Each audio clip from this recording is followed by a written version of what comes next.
In this video, we're going to be taking a look at this $25 mechanical keyboard from Kmart.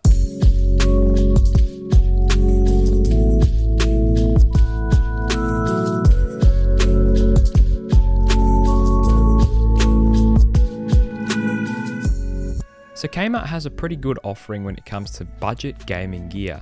They've got a whole load of different things like monitors, mice, keyboards, and a whole load of other things. I have reviewed the two other mechanical keyboards on Kmart's website, but in this video I'll be reviewing the cheapest of the lot, which is a 60% mechanical keyboard that isn't wireless, and we'll be finding out if it's worth the 25 bucks or if you should spend a bit more to get a better keyboard. So this keyboard offers only one option, and that is a mechanical keyboard with blue switches and a locked color scheme when it comes to the lighting. It's like this sort of RGB, but it doesn't change the colors. The only thing you can do is change the brightness, and you can scroll through a few different RGB effects. So let's firstly talk about the build quality and design of this keyboard. So the build quality isn't the greatest. I mean, it is a $25 keyboard, but the build quality feels very cheap.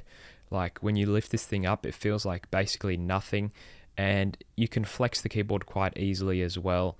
So in general, the build quality isn't amazing. But at the end of the day, it's going to be sitting on your desk. It's not really going to be put through too much in the terms of durability.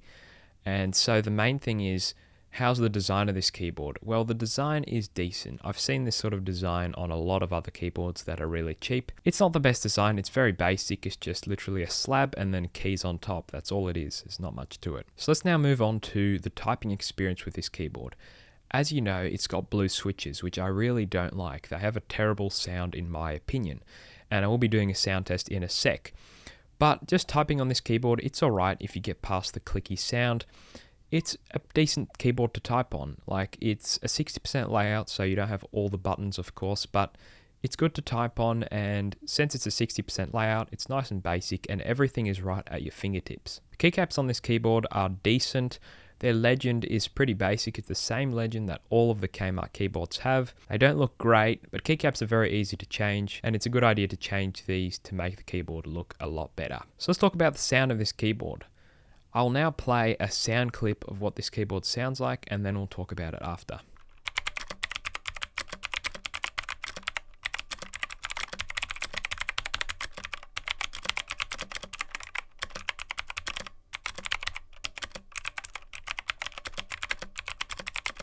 So as you can tell, the keyboard sounds like any other blue switched keyboard.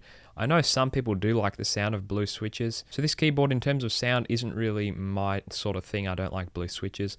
But if you do like blue switches, then this keyboard is a good option. So for 25 bucks, would I recommend this keyboard?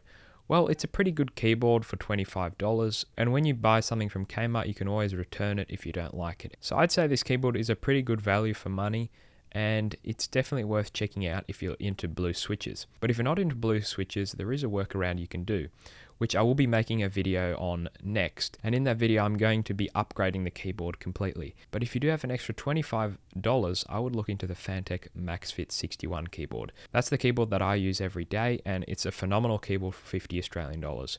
You get full RGB with software customization and effects, as well as two colors, white and black, and you have 3 different switch options.